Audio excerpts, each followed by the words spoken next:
दोस्तों, बात उन दिनों की जब हम अपने भाई के साथ पढ़ते थे।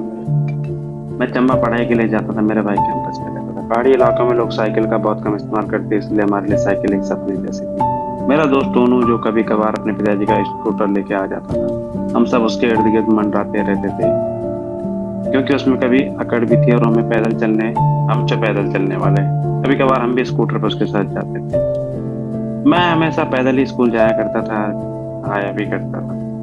कभी कभार जब जेब में पैसे आ जाते थे, तो हम अपने दोस्तों के साथ बस में घुस जाते थे। सबसे अच्छी बात यह है कि जब तक कंडक्टर हमारे पास पहुंचता था, तब तक हमारा उतरने का स्पॉट आ जाता। मेरे एक दोस्त ने बहुत जल्दी साइकिल ली और मैंने उसके साथ उसकी मदद से थोड़ा बहुत चलाना सीख लिया, क्योंकि पहाड़ों में अक्सर सड़कें होती हैं और गाड़ियां बहुत तेजी से आती हैं, मोड़ों का पता नहीं लगता। इसलिए जितना भी सीखा, उसके बाद मैंने उस साइकिल को उससे खरीद लिया। फिर मैं उसे टैक्सी की छत में अपने गांव वाले बगीचे में लेके गया।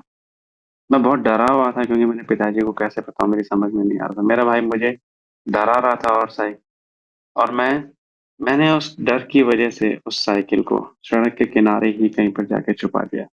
ये बात मेरे भाई को बहुत अच्छी तरीके से पता थी और मुझे बार बार छेड़ भी रहा था और डरा भी रहा था।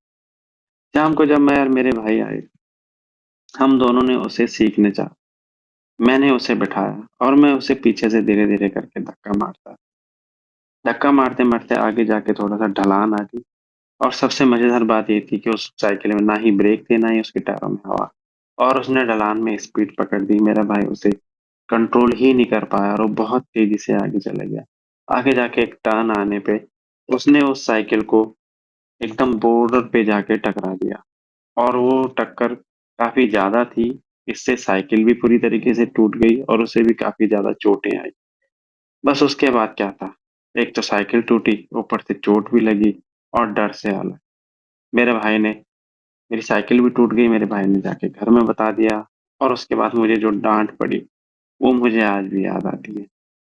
ये थी दोस्तों मेरी साइकिल की पहली पहली साइकिल की स्टोरी, जो आपसे शेयर करना चाहता। अगर आपको मेरा पॉडकास्ट अच्छा लगा, प्लीज लाइक और शेयर करें। थैंक यू, धन्यवाद।